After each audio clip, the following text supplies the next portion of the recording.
Collinwood in the year 1897, where an anguished gypsy's curse has turned Quentin Collins into a werewolf. Tomorrow night, he knows, the moon will be full and he will become a murderous beast. Desperate to prevent that, he is prepared to make a pact with the devil himself. The time has come. Let's begin.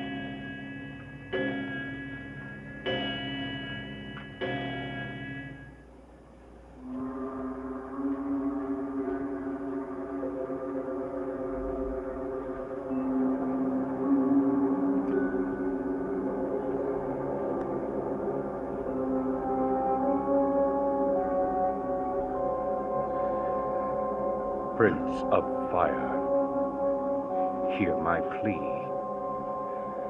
I call upon the flame to summon you. I call upon the raven and the bat, and all the dark creatures of nature, upon the charred and blackened clouds that reigned at your beginning.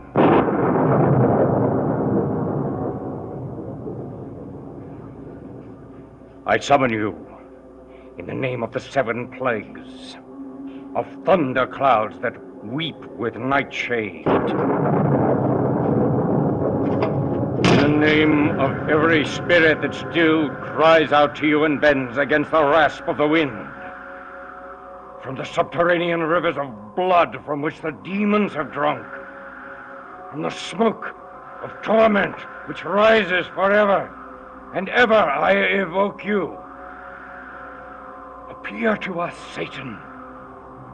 Appear to us, Satan. Appear to us.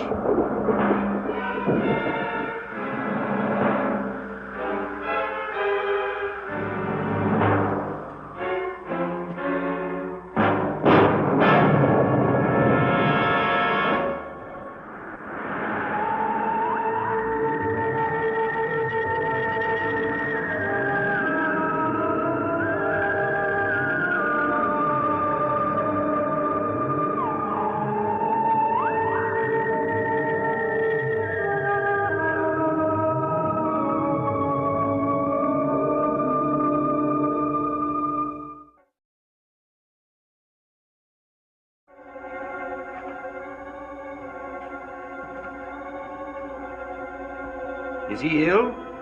Perhaps the person you should summon is a doctor. He, drank too much brandy, I suppose you think all of this is, quite frivolous. Frivolous? What do you mean? Well, Quentin and I were playing kind of a game, a kind of an intellectual game. His mind doesn't seem very alert. I didn't expect him to drink before he came here. Did you want to see me for something? Edward Collins suggested I come to see you about the lease for the school.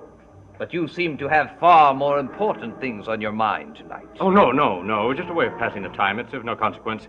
Yes, let's see, the lease for the school. Mr. Hanley, there is no question. We have business to discuss.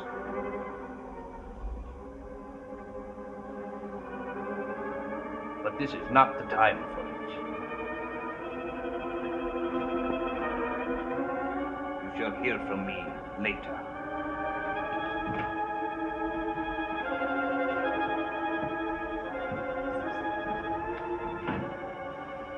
Where is he? He's gone. The devil's gone? It wasn't the devil, you fool. It was the so-called Reverend Trask. Trask? Yes, walking in time to hear everything, to see all of this. He came here about the lease on the school. Your brother sent him. What are you doing? Isn't it obvious? Well, we haven't finished. We didn't make contact. Oh, yes, we're finished. We're quite finished. Evan, I still need him. Nothing happened. Too much happened. I always knew that the chance that I was taking, Evan Hanley, the respectable lawyer, I always knew that someday someone would find out and I'd be finished. You find all of this amusing? Oh, you should see yourself. The cool, calm, collected Evan Hanley reduced to a terrified little man, no bigger than the rest of us. You don't have a reputation to uphold. I do. He'll see your sister. No question. He will tell your sister. And you had to make it worse by being drunk. I had a reason to be drunk. A very big reason. And very little time. Now, Evan, you have got to try again. I said no! You leave me alone. I've got to have time to think. I've worked too hard becoming what I am to see it all destroyed. Evan, I still need your help. And I said no! All right. I hope you get everything that's coming to you. Well, I may be in trouble if Trask talks. But the first question people are going to ask is why we were doing what we were doing. You wouldn't tell. Well, wouldn't I? When Evan suffers, Quentin better watch out. Why, you? No good.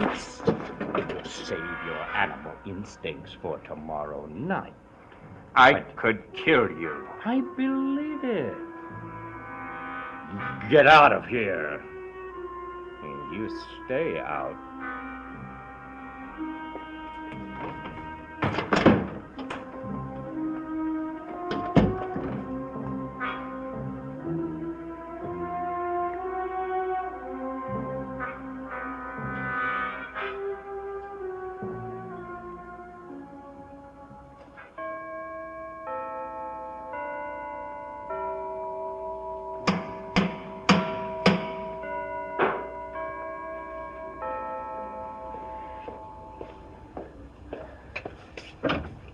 Mrs. Trask.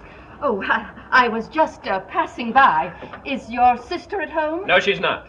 Oh, well, I made her some damson plum preserves. She had mentioned that she'd like some.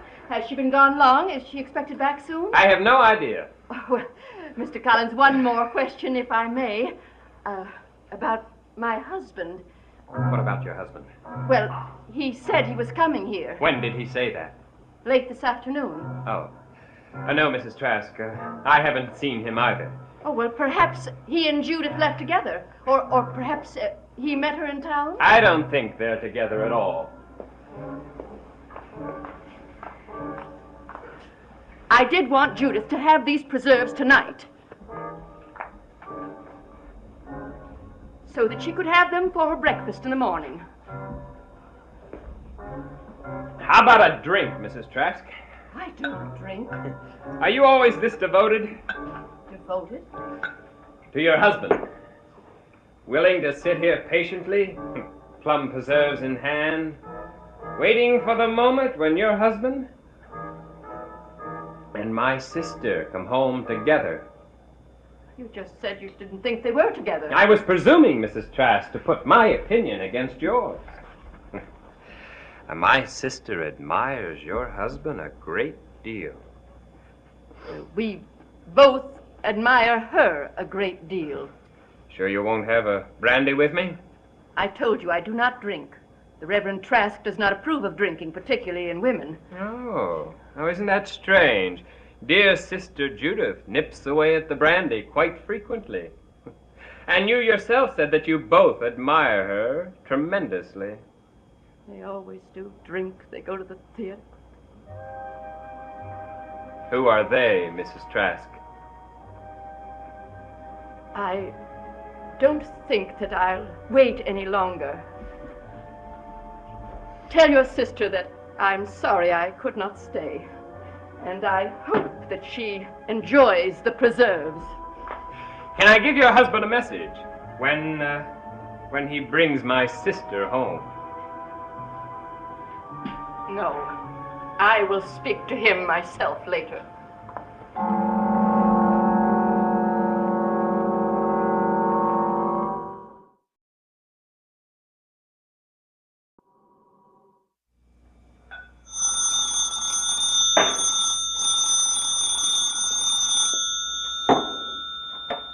Hello. Quentin, we can't afford to be angry with each other. We're both in too much trouble with Trask. My sister came in a little while ago. I don't think he said anything. Not about me, anyway. Quentin, I don't think he's going to speak to her. Why not? Well, I'm not sure, but I know he is going to speak directly to me first. And I keep asking myself over and over again, what's his price? What's Trask's price going to be? Evan, I may have learned something here tonight that will lower the price. What is it? Our lofty Reverend Trask has feet of clay. Listen. I'm so humiliated. I waited and waited, and you never came. I never said I would meet you at Collinwood. You said you were going there. I changed my mind. You're lying. May I remind you, Minerva, lying is a sin. Then you're a sinner. In several ways, I imagine. Just what is that supposed to mean? That means that old lady in Providence, whom you admired so, and the other one in Boston, whose husband died, and left her so lonely and so very rich. Those ladies were merely instruments. They could have helped me with the school. You never cared anything about the school. How dare you say that? I dare because it's the truth. What you cared about was going with them to the theater and to fancy restaurants. Yes, and to planning with them trips around the world. Well, fortunately, they were not foolish enough to take you seriously. Because there was nothing to take seriously.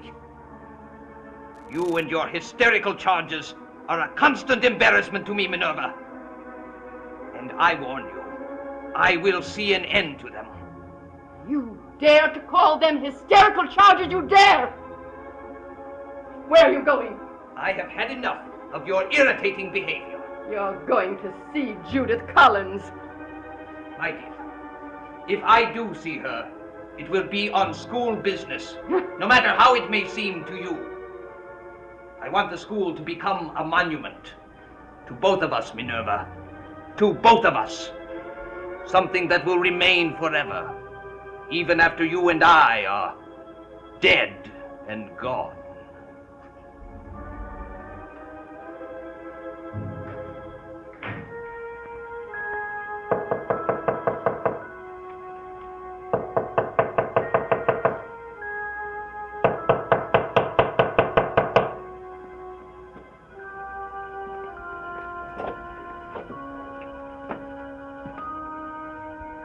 Reverend Trask. You seem much less surprised to see me now than you did earlier this evening. I see you put away your playthings. Oh, yes. Those. I believe you were calling the devil when I came in before. You called the devil, and you got me. That was our Lord's will, a blow against his enemy and mine. I told you what we were doing was conducting an intellectual experiment. Were you? I don't happen to believe you. You have no reason to doubt me. That's true, isn't it? Who would believe me if I told them what I saw here tonight? You misunderstood. That's what I'm saying. Who would believe me, a newcomer to Collinsport? Would Judith Collins, for instance? Suppose I mention the matter to her so we can find out. No. Why not? Because... Because it would ruin your reputation. Reverend Trask. As I told you, I am a man who is interested in a great many things. I pursue ideas the way other men pursue women. The way other men pursue women. I heard what you said. I am not convinced. And like other men and their women, I grow tired of ideas and move on to new ones all the time. Are there none you remain faithful to? I am sure there are. None. Don't make matters any worse for yourself than they are, Mr. Hanley.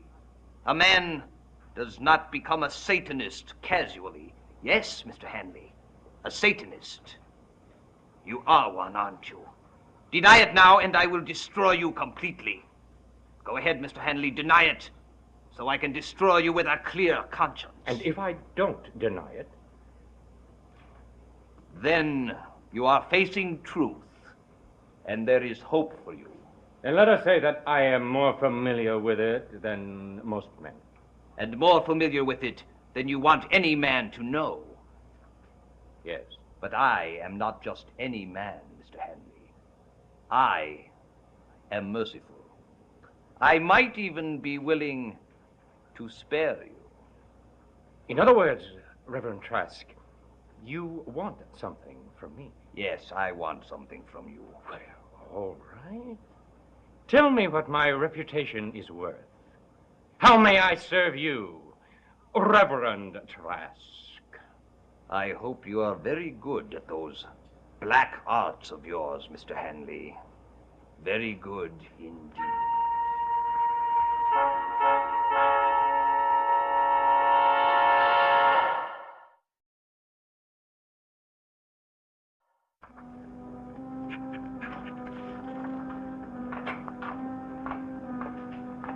Haven't you finished grading these papers yet? Just about. What kind of grading is this? Look at those blots. 2 blots. Immediately take 10 points off. Oh, and look at that erasure. Obvious evidence of cheating. Throw that paper out. Suppose the student simply changed his mind. You're so foolishly trusting. Not everyone shares your suspicious nature, Minerva. Where were you? Seeing a lawyer about the lease. Now, would you kindly leave us alone?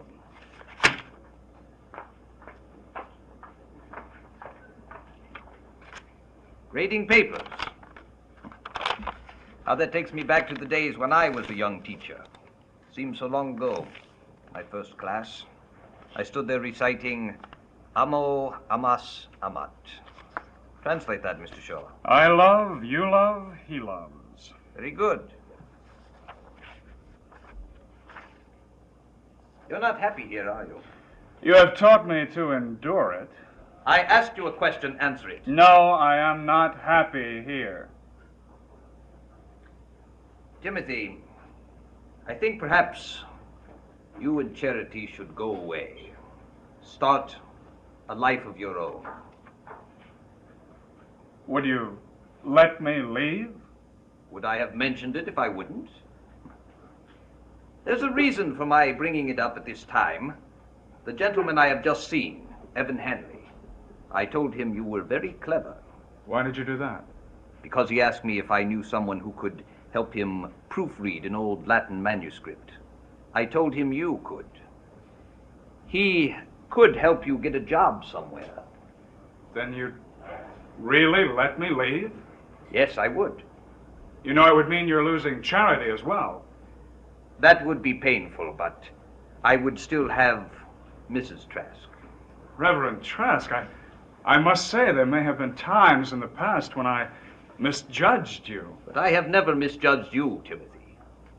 Forgive me if I sound too immodest or if I boast too much of my understanding, but I have never misjudged you for a moment. I have always known exactly what you are. Now, you'd better hurry. Mr. Hanley is expecting you.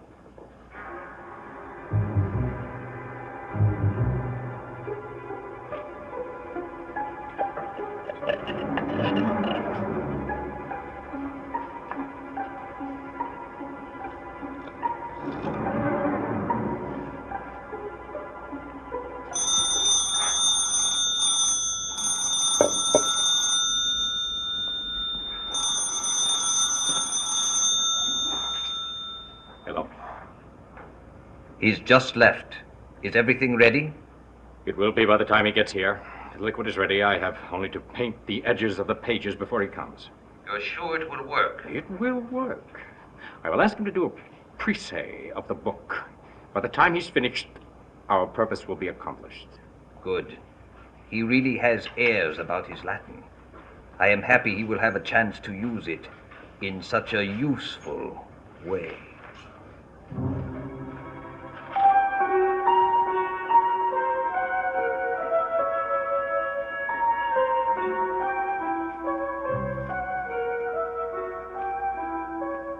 How far have you gotten, Tim?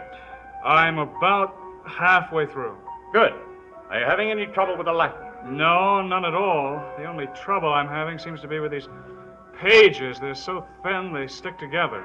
Well, you seem to have overcome that very effectively. What is it you do, licking your finger and Flipping the edge of the page? I've always been teased about that. No. They shouldn't tease you about that. In this case, it's exactly the right thing to do.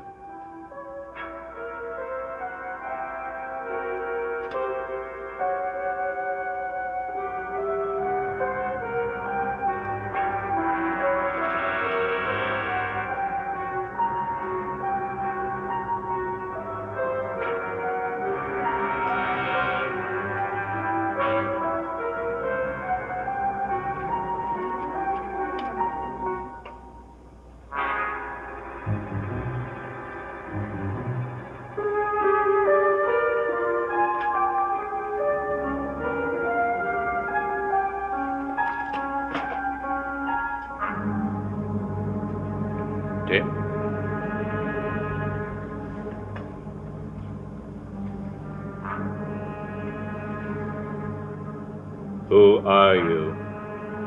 I don't know. Good. Now listen very carefully to what I have to tell you. Are you listening? I am listening. Good. At the right time, and at a given signal, you are going to kill someone.